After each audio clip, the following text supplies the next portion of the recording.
All right, guys, welcome back to my current home lab project using Cisco Packet Tracer. So in our previous video, uh, uh, sorry, guys. So in our previous video, we did step number, I guess video number one, basic configurations. We made the bones of the network. Um, as I was looking at this, I realized I probably should have network redundancy next before hardening the network. Because if I add more networking devices and more devices in general, then I'll have to go back and harden those devices as well. So let's just swap this out. We're going to actually do network redundancy today. Um, so let us start by including another switch. Let's just do another 2960. A layer 2 switch is fine because we're not really in need of any sort of uh, layer 3 switch functionalities right now. We got a very basic network. We have just one VLAN really. And from here, let's go ahead and configure uh, a few interfaces here. And we'll make an ether channel out of those. So let me just double check something. These were fast Ethernet 1 through 4. Okay, good. I just don't want to use. I want to try to make them in order, I guess. So 5 is our next available one. I'm going to use copper straight through. I'm going to use fast Ethernet 0/5 for the sake of Cisco Packet Tracer and learning. It's fine. We don't really need gigabyte Ethernet right now. It's just a simulation. So connect these like so. Make sure they go to the same um, interfaces just for simplicity's sake. Fast Ethernet 0/7 to fast Ethernet 0/7. There we go. All right. And to configure an Ether channel, what we're going to do, let's go to this switch and let us say enable conf t. We're going to use the interface range functionality to target multiple interfaces at the same time. So we know we want our Ether channel to be in 5, 6, and 7. So I'll do that.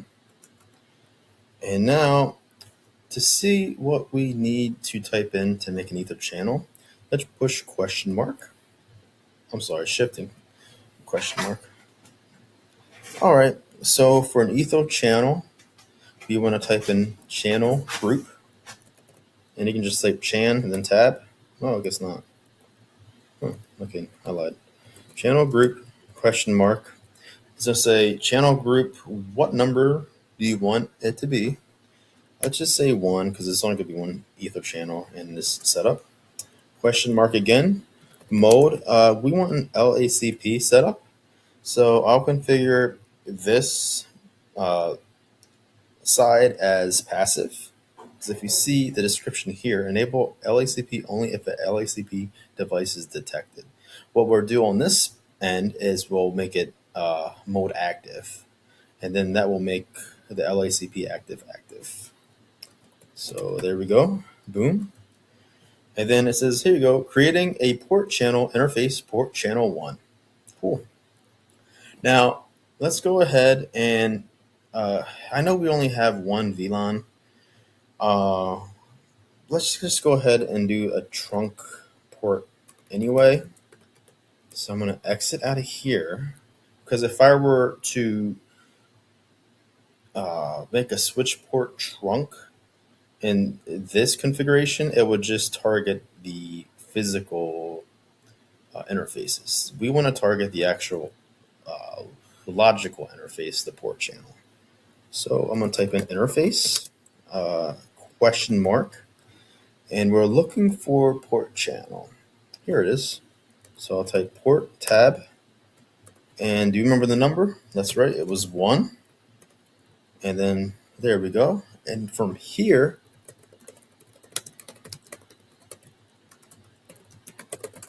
and I'm also going to say, I'm sure these are up by default. Yeah, they're up by default. Okay, good. To save my work. All right. Now that's done. We're going to do the same thing on this switch. This is a brand new switch that we have introduced to the network diagram here. In a real world environment, you would want to have STP configured already on this. That way, when we had installed this switch, it won't try to overpower and become root. But since this is a simulation, I'm not too worried about that. We'll still do the STP later. Okay, so let's go ahead and make the other side of that interface, that port channel. So interface range F0/5 to 7. I'm going to say question mark because I'm having brain fart right now. Channel tab. Okay, it doesn't actually autofill. Channel group 1. You want them to match or it won't work. So if the one side is 1, you want the other side to be 1. If it's 1 and 2, it's not going to work. All right, we want mode. And if you remember, the other side is passive. And to make this a LACP connection, we want to use active. You could use active as well, but we'll just use active passive. Boom. Creating a port channel 1. Okay, good. Pretty sure I don't have to use actually. Ignore the no shutdown. I'm not thinking. I don't have to use no shutdown on the switch interface because they're up by default.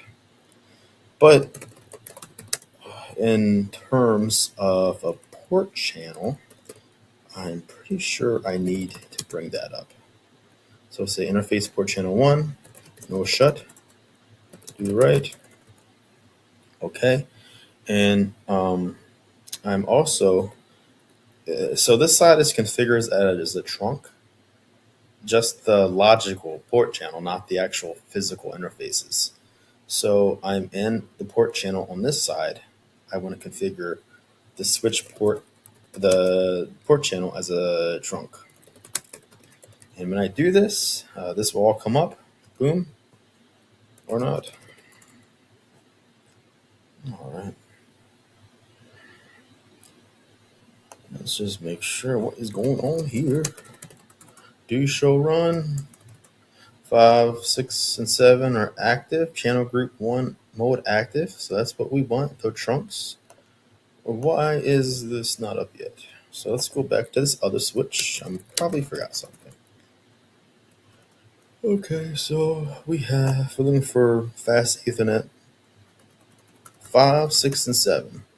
And what can you see about 5, 6, and 7? Yep, you are right.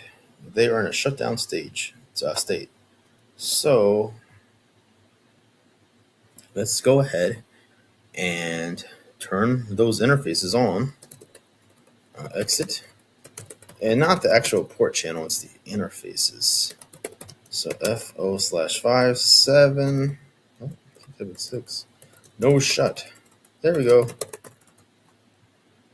I can't remember. These actually, it's still red. I don't know if that's a glitch in Cisco Packet Tracer or if I forgot to turn on the other side as well, as far as the physical interfaces go. So these physical interfaces are up. Oh, there we go. It was just lag. So it's going to do its thing. Basically, these two switches are in STP, like listening and learning mode, and in a real environment, one would be trying to take over the other if STP is not configured correctly for root. But yeah, that is all we're going to do now for that. All right, so our Ethchannel is set up. Let's go ahead and actually make sure this one stays root. So in order to do that, there's a few things I have to do. Spanning. Oh, here's an option. So port fast that basically says, hey, I want X interface and Y interface to bypass the listening and learning mode of spanning tree protocol.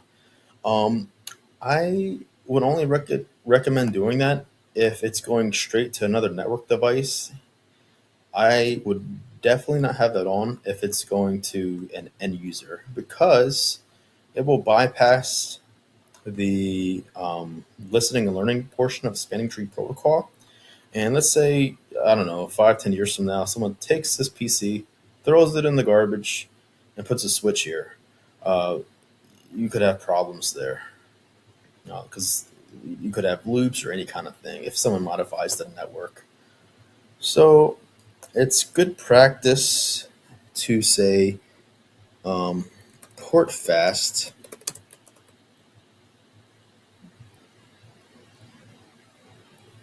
Um, let's see. Actually, let's just ignore that right now. Interface. Oh, okay. Here we go. Spanning question mark VLAN. We want to work on VLAN 10, and we want this switch to be the root of for VLAN 10. Oh, incomplete command. That's okay. I can just push up, and it brings my prompt back. I'll push question mark. This is going to be our primary. Do right. And I'm also going to say I'm pushing up to bring my prompts that I typed in previously back. I also want to say VLAN spanning. Sorry, guys. Mode. I'm not going to figure that out. Spanning tree. Okay, I'm having a brain fart, everyone. Please give me a minute. Let's see. We'll say spanning VLAN 10. Priority. I want the priority to be, and you can actually push question mark. I want it to be 4096 because with spanning tree protocol, the lower the number or the value, the more priority for root the switch has if it's competing against other switches. Do right, exit, interface, range, interface, port. I'm going to configure some interfaces as well. Oh, that is my mistake. Maybe in configuration mode.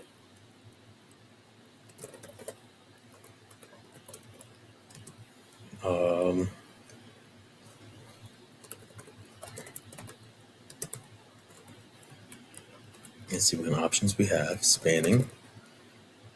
Tab. And we're going to say guard root. That's useful to use if you know it's from another networking device, especially a switch. It's not really useful on router because routers don't send out BBDs. Only switch to switch, really. All right, so from there, I think that's really all we need to do on the port channel on this side. Let me just question mark because my brain isn't braining right now. What options do I get with this? We'll leave that alone for now. I'm not too worried about the cost. That's not for a little network like this. It doesn't matter. All right. And we know we have already set this as the spanning tree protocol priority for VLAN 10, but it's best just to say spanning tree question mark VLAN 10 on this one as well. We are going to say priority. We're going to give it a larger number. Okay. I'm just going to do double 4096. So, okay. I'm sorry, guys. Give me a minute. I'm going to do some math here. 8,000. Oh, God. 8,000. I think it's 8192, if I'm not mistaken. Okay. Boom. There we go. And what I just did is this one has a lower priority and I set it as root, but I also just doubled down and made this one have a higher priority because in STP, the lower the priority, the more of a uh, the lower priority takes root. So we want this to be our root for VLAN 10. Cool. Do right. And what I can do is I can also configure this link as a spanning tree portfast link, and that way it will not do the learning and listening phases of spanning tree protocol. Like I said earlier, you don't want to do that to end devices because if someone changes something in the network later on, you could be in for a surprise. Could bring the whole network down. All right, so we established an Ether channel. We've worked on spanning tree just a little bit. I'm not going to go too far in depth with that with this network. It's not really necessary. Okay. So for what we want to do now, let's go ahead and configure. I'm actually not going to do this static route with OSPF. It's just not really necessary. I only have really two networks. And this is more of like a placeholder to see if I can reach outside of this is like basically a placeholder for the World Wide Web or the internet. So I think static routes are fine. And honestly, even if I were to do this, I wouldn't replace the static route because if something happens with OSPF not being configured correctly, I could have the static route at a lower cost, a lower priority, and if for some reason this doesn't work, my network would still be fine because it would just use static routing instead. All right, so enough about that. Let's go ahead and work on HSRP. You might be thinking, what the heck is HSRP? So I can't remember what it's short for because I did my CCNA last year. I don't want to say hot swappable router protocol. I know it's not that. All right, so let's just go ahead and add a router here. Let's see. And we are also, you know what? So if you look at my network right now, currently there are many single points of failures. One of them being here. If this interface goes down for any reason, if these routers malfunction for any reason, my network loses total connectivity to the outside world. Um, if this link goes down for any reason, same thing. I cannot access the outside world, which means nothing will work as far as like I can't access any outside things like YouTube or anything like that. Um, Even the switch is a single point of failure. If this thing dies for any reason, all these devices won't be able to connect to anything. Um, Ideally, I would separate these into separate VLANs. These two maybe on this switch, these two on this switch. But for simplicity's sake, and for the sake of the viewers not watching a 2-hour video, we'll leave it as is for now. But know that in a real world environment, this wouldn't be that great. And these single points of failure just wouldn't be that great either. Let's mitigate the single point of failure here, though. We're going to add another router. Let's get our copper straight through from router 2 to router 0. There we go. And we also want some redundancy here as well. So let's get my copper straight through cable again. We'll connect to Gigabyte Ethernet 0/1 to Gigabyte Ethernet 0/1. Some more copper straight through. Let's see. 0/2. We'll connect switch 2 to router 1. 0/2. And finally, we'll connect the very first switch, 0/2, to 0/2. So that is what I want my, kind of looks like the Big Dipper here, doesn't it? But this will provide a little bit more redundancy. I have two routers, and this isn't, just pretend this router here is my internet service provider. I want this to basically be my, like if I had made an office with networking, with my network, my local area, my LAN, this is my LAN here. I could make this even more redundant by adding another internet service provider down here. And that way, if for some reason, I don't know, Comcast or whatever goes down, I would have a backup. But I'm not going to do that right now. Just all these processes take time, you know. All right, so let's go ahead and get started. Let's start off with, I don't know where to start here. Okay, so remember the interface going from the switch to the router was a trunk.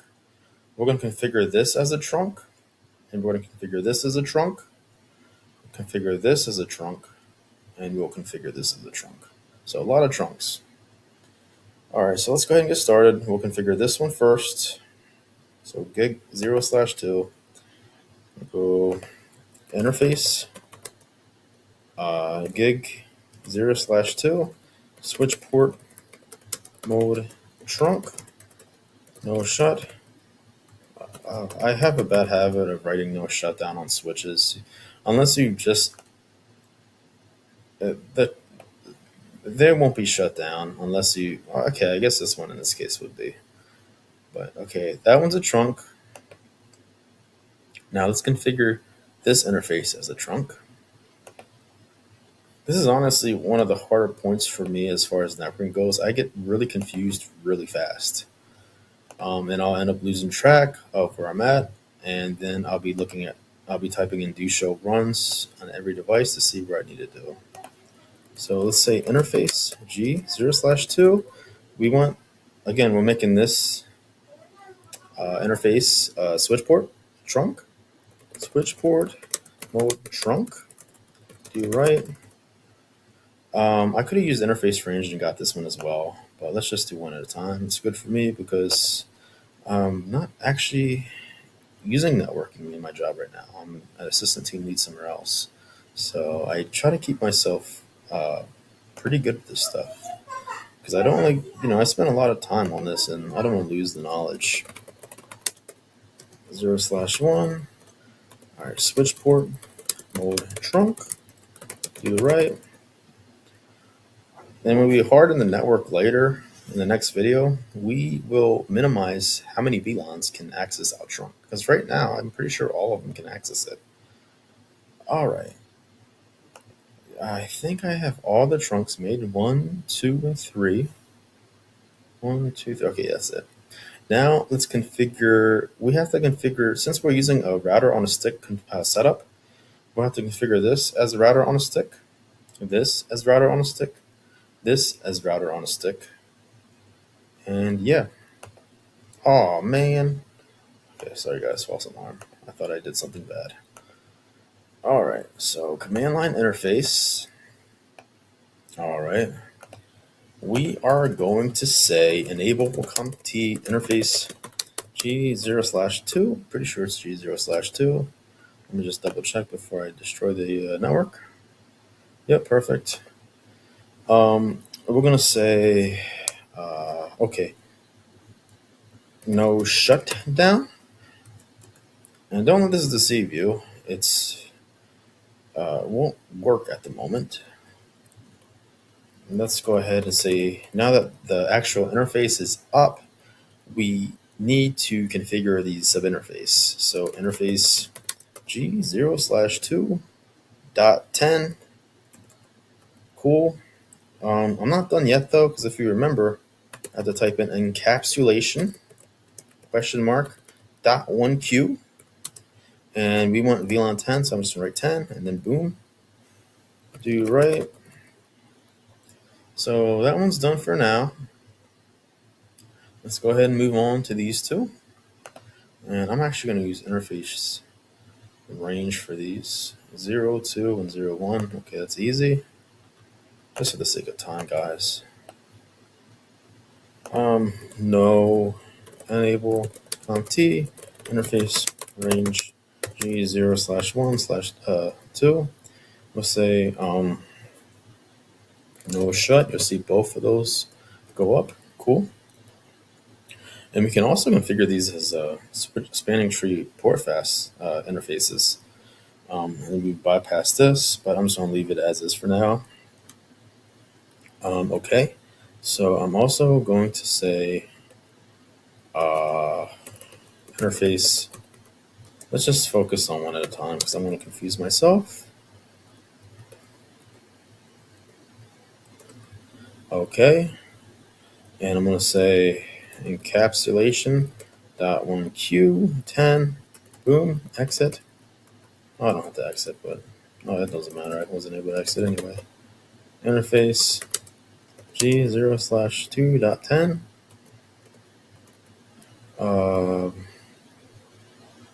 Encapsulation .1q10 do right. All right. So the connections, the trunks, and the sub interfaces are configured most of the way. I still have to add IP addresses to those. Okay, so before I do that, let us configure HSRP now. All right, so I want this router to be my primary, and this router to take control if anything bad happens. And I will have to activate this interface here from router 0 to router 2, because if this one goes down, even if I have HSRP set up, it will not connect to the internet because there will be no path to up here. So let's go ahead and configure.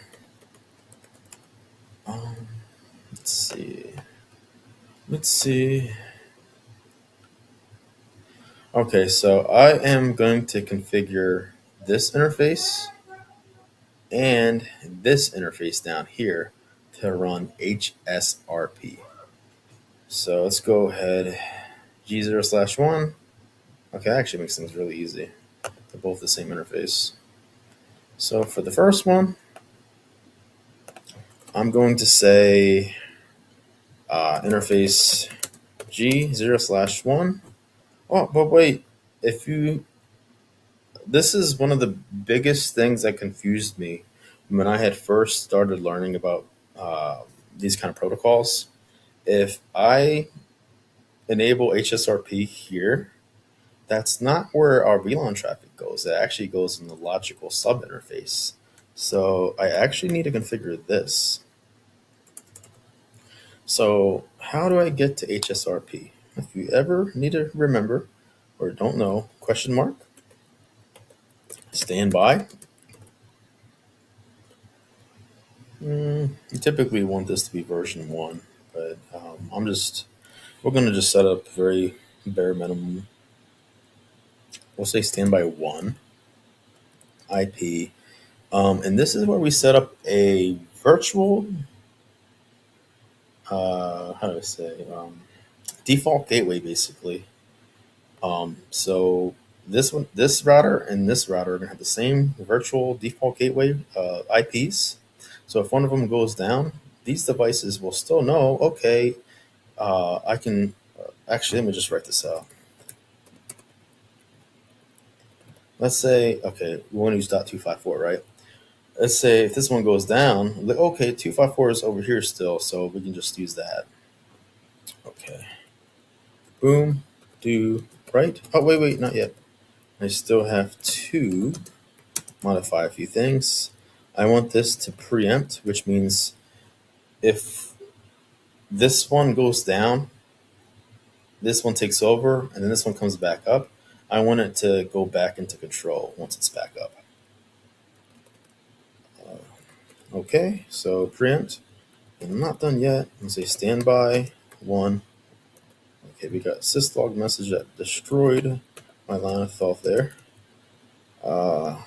Priority. And this is kind of confusing.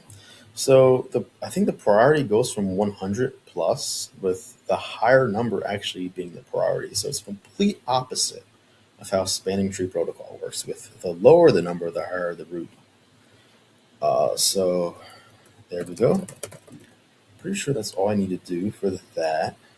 And then we're going to do the exact same for this router, but wait a minute. Make sure I got this right. Question mark. Standby 1.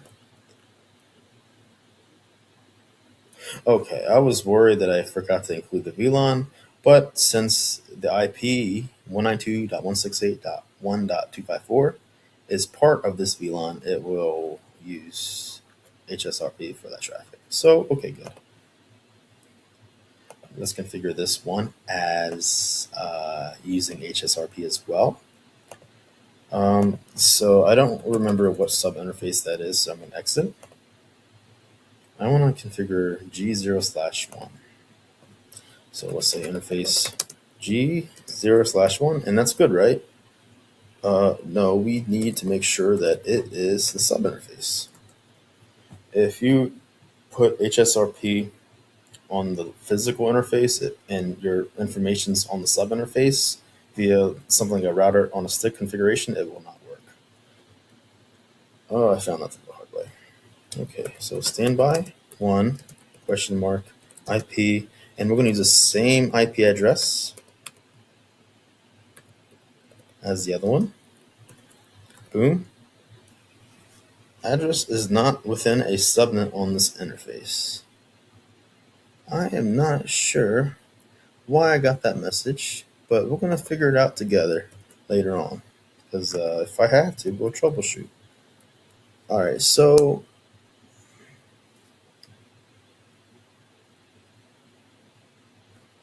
well, I don't want that to be active. Okay, never mind. Okay. I guess the downside of having both these interfaces being the same is I'm not sure which one's standby and which one's active. That's okay. Standby 1. I'm going to say the priority is going to be 100, so less than the other one. Standby 1.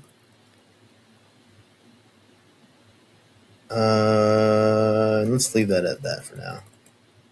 So do right. Okay. Now let's configure this interface here.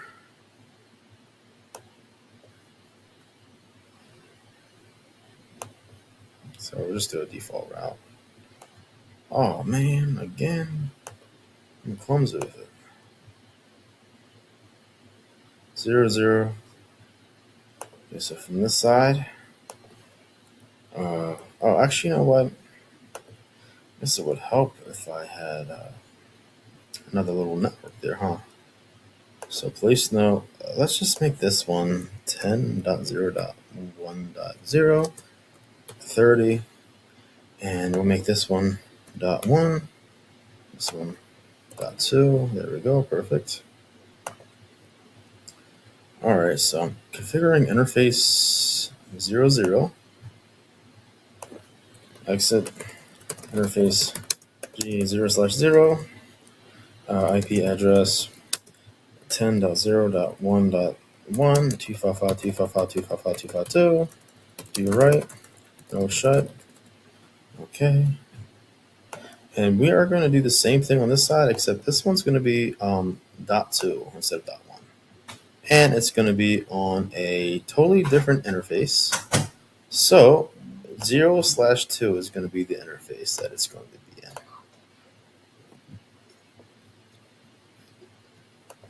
Okay, so once they end interface G 0/2, IP address 10.0.1.2, 255.255.255.2, do write, no shut, and then we'll see those are up. All right, and let's just make static routes here.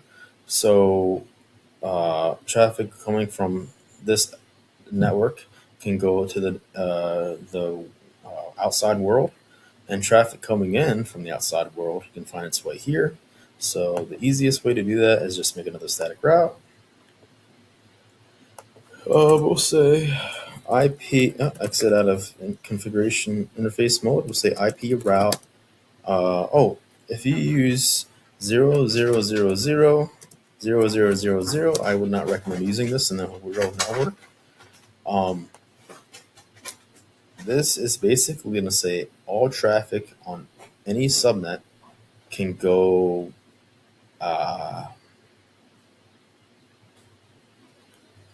through this next hop. Boom, do right. And we're going to do the same thing on the other side. So I'll say, I will say,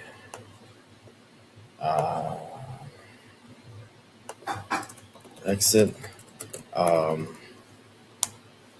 IP route, with the same thing. And we wanted to come through 10.0.1.1, boom. There we go, all set up. Static routes are good.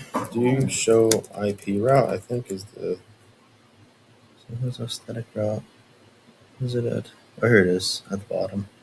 So any subnet and network can connect via go through this way. So, okay. Let's see if one other thing I forgot to do. So remember, this is our DHCP server, right? And we just set up HSRP to use a virtual default gateway. We have to change our default gateway that we had configured for DHCP. So let's go ahead and say IP DHCP question mark pool question mark home lab question mark again, and then I'm gonna say no 192. Oh wait, no IP 192.168 .1.1. I made it the first one to make it easy. 0.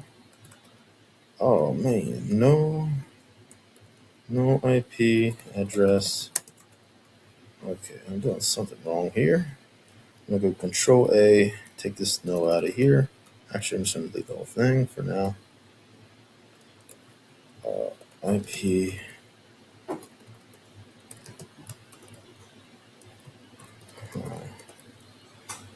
Okay, I found it. It's actually default router. No default router 192.168.1.1. And then I'm gonna say default router 192.168.1.254. That's our virtual gateway using that is being used by HSRP. I'm gonna say do right. That's not how you spell do right, but okay, there we go. So let's see if our network is working properly, and if not, we can go back and see what's wrong.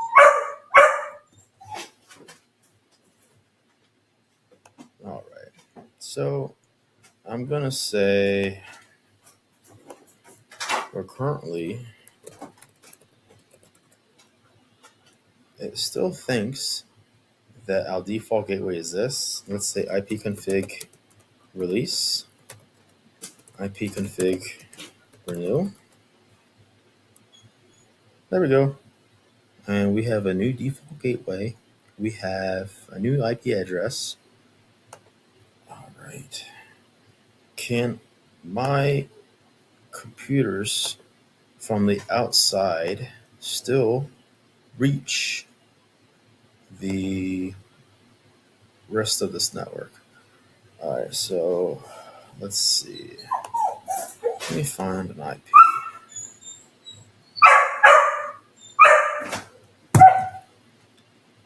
All right. .11 ping 192.168.1.11. Let's see if that works. If not, we can figure out what's going on. There we go. So we got a reply. That's good. Let's try the same thing with maybe this one. This one's IP is... Okay, so I just got to renew this one real quick because it has the old default gateway. This does the same thing as IP config release. All right, we have IP of .13. All right, so let's go ahead and say, okay, that laptop is that, I think it was .2. Okay, I gotta look this one up again because I don't remember. This laptop is 10, okay.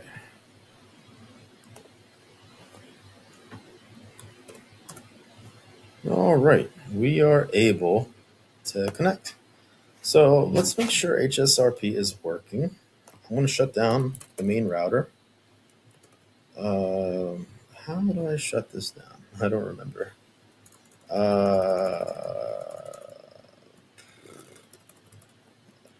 Maybe router.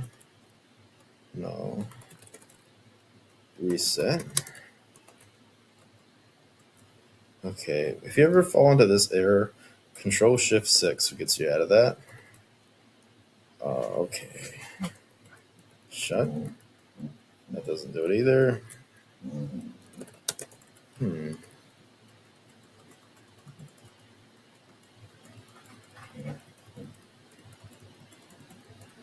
Okay, I do not remember how to do that. Shut. Okay, you know what? Actually, instead, what I'll do is I'm just going to turn off my interfaces here because I don't remember how to turn off the router via Cisco Packet Tracer. So 0/1 and 0/2. We'll say conf t interface g 0/1 interface range g 0/1 to 2. Shut. All those are no longer functioning at the moment. Can I still reach my other devices?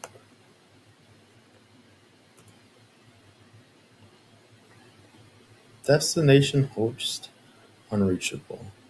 So in order to figure out what is happening here, let's look at simulation mode here.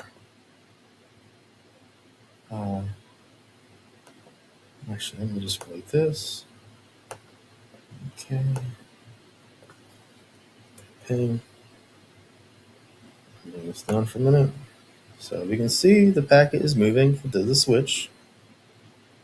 It's going to the router. It's going to this router. And yeah, that's why it's not working, because it's going to that router. So let us do something else for that instead. In real time. Oh, okay, so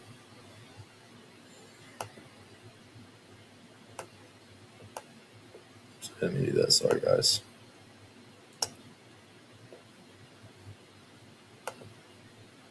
Let's make another IP route pointing to the other router. Maybe I did not configure it correctly.